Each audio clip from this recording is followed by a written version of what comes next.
Hello everyone.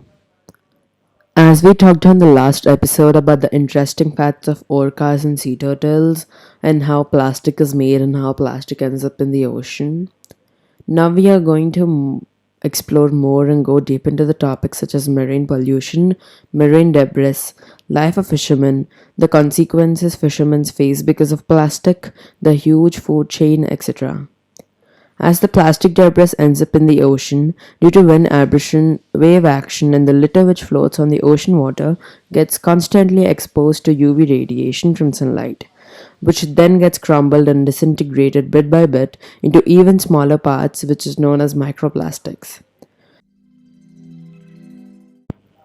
These tiny synthetic compounds are between 5 millimeters to 1 micrometer long. Even smaller particles are known as nanoplastics, the shredded plastics which now exceed the stars in the Milky Way galaxy by approximately 500 times. The marine animals mistake the brightly colored plastic scrap as planktons, as the microplastics are similar to the size of planktons. Planktons are the very small size forms of animal life and plants which survive in the seas. In addition to this, microplastics in the ocean pick up a wrap of biological material, such as algae, which mimics the smell of food. Hence, fish falsely assumes plastic fragments to be planktons and thus eat them. Animals that accidentally eat plastics suffer and often die as a result of it.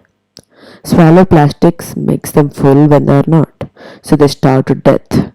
Larger pieces of plastics can block the gastrointestinal tract so that the plastic can no longer be excreted. In few other cases, this plastic is grounded into even more smaller pieces in the stomach and then dispersed everywhere, causing issues to the animal's health.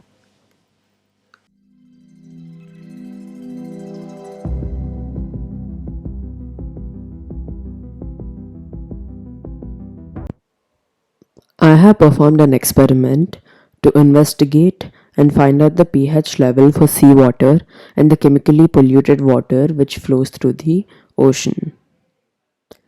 What is pH? pH is the measure of how acidic or basic a liquid is.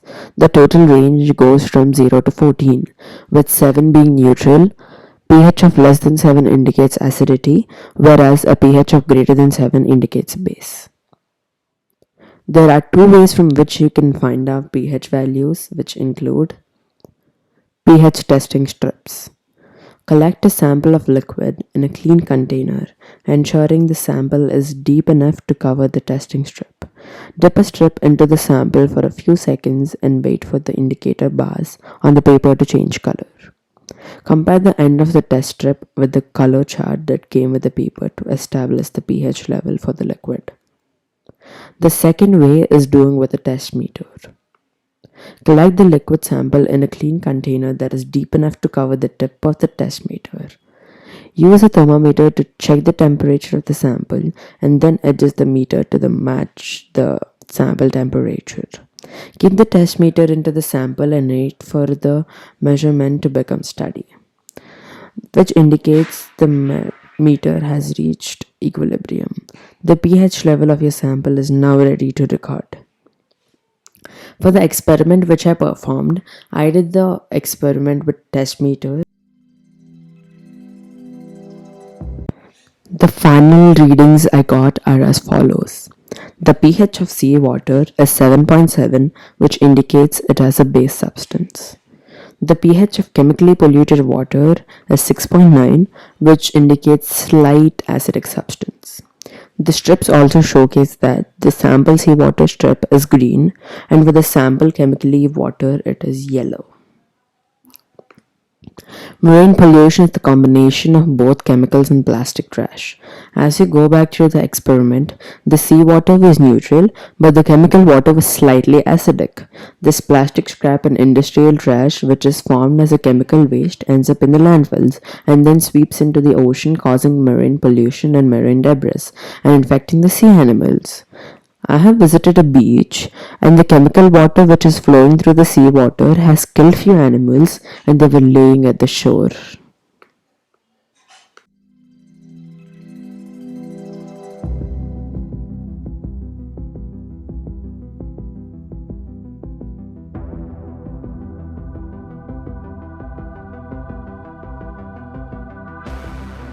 Not only the marine which is getting affected, the ocean plastic is impacting the lives of fishermen too.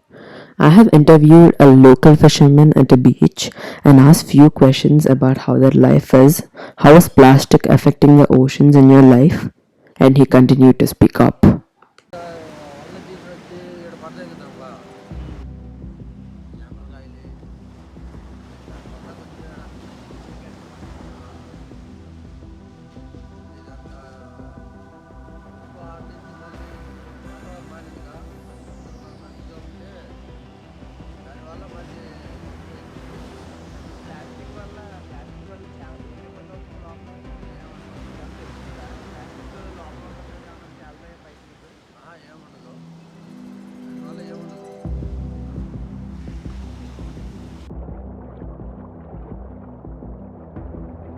What goes in the ocean goes in you.